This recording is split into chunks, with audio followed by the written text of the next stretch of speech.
I'm David Hood. I'm the director of the Muscle Health Research Center here at York University in Toronto.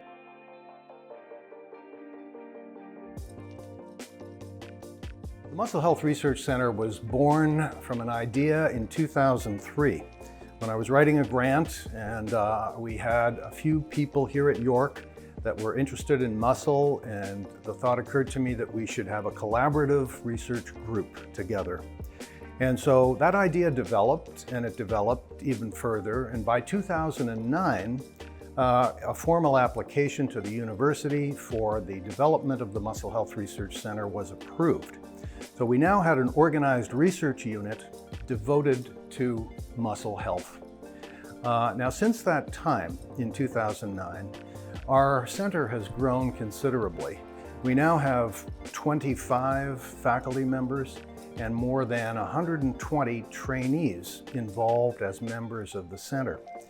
So that's a lot of growth. And originally when we started, our focus was on skeletal muscle, cellular and molecular adaptations during development and in response to contractile activity. But with this growth in personnel, we were allowed, it allowed us to expand our interests and our focus. So in skeletal muscle alone, what happened was we started to broaden our thinking. So not just the cellular and molecular aspects in cell culture models and in rodent models, but we expanded into human subjects and studying muscle injury, rehabilitation, repair, and fatigue, and the underlying basis for those things at the cellular level. So for example, studying stem cells and satellite cells and how they help regenerate muscle in humans and in animal models. Studying the nutritional support of muscle for growth and protein synthesis and adaptations to exercise. Studying the role of muscle in disease etiology, like obesity, like type 2 diabetes, because impaired metabolism in skeletal muscle is a major cause of the defects in obesity and type 2 diabetes. So we have strong research people in those areas. So we've really expanded in skeletal muscle from the cellular and molecular to the more applied rehabilitation side of things, but still looking at the cellular basis of things as an underlying cause. We've also expanded in the area of cardiac muscle. It's also a muscle, of course, and we have experts in cardiac physiology, cardiac electrophysiology, and the study of exercise and how it affects the heart in conditions like atrial fibrillation and in diabetes. The other type of muscle that we've expanded into is smooth muscle and its role in regulating blood flow. So vascular smooth muscle regulates blood flow to skeletal muscle and other tissues, and so does the endothelium, so does the microvasculature that is fed by the vascular smooth muscle. So we have a great group studying the development of new blood vessels, angiogenesis it's called, and how that is affected by exercise and disease. So our first concept on muscle health was pretty narrow, but now with great talent that we've acquired here over the years, it has allowed us to expand our interests and our breadth.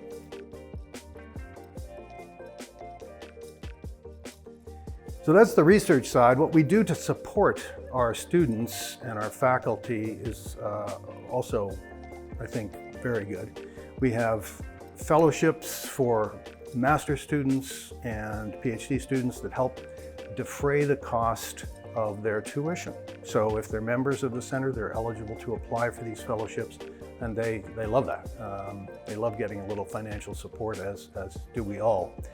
And we have a great student committee, a very active student committee in the MHRC. They help us with our programming. They suggest seminar speakers. And it's great when a student suggests a seminar speaker, because they've dug into the literature and they're able to pull somebody in that's interesting to them. They also organize, very importantly, a number of events, notably a career day. Every 2 years we have a career day, and a career day is important because not all graduate students become academics in university. And so it's important to expose current graduate students to what's out there in terms of other areas that they can get employment, as in research and technology and those sorts of things. And so the career days exposes them to those new environments, and it's, I think, very educational for them.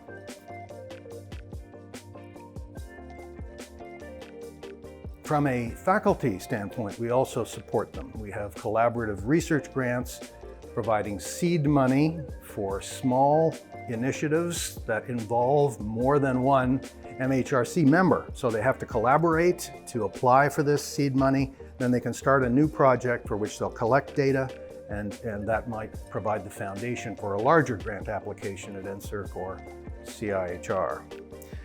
We also write group grants together, and those group grants are for infrastructure. Infrastructure like what we see around us here. We're in a core facility at the MHRC where we're trying to fill it with high-level equipment that you can't just buy with an operating grant.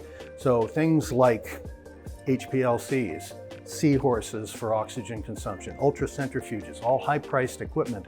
You need collaborative grants to try to get some of that funding. So we work together to do that. Finally, we have a pretty good level of programming for education at the MHRC. We have a very, very solid seminar series. This past year, we had 10 seminar speakers, and actually aided by the fact that we're doing it virtually. Forced into that, of course, by the pandemic, but it actually allows us to bring speakers in via virtual means from all over the continent. So we've had speakers from California, from Florida, from various parts of North America, and some from Europe, who are willing to zoom in and educate us in a 1-hour seminar that we wouldn't ordinarily be able to afford because of the cost.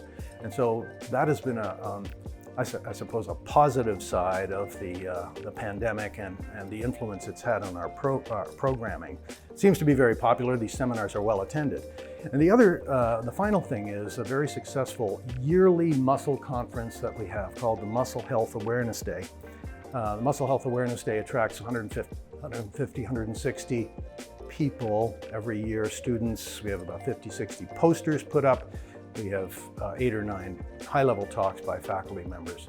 So that part of the programming is an exciting yearly event that helps put York University and the Muscle Health Research Center on the map in terms of muscle health, etc. And it's helping us fulfill our mandate. Our mandate is to be Canada's leading institution for research, education, and training in muscle health. Muscle health in the broadest sense of the word, as I've described. So I'm very, very pleased with our development over the last 12, 13, 14 years and what we've achieved.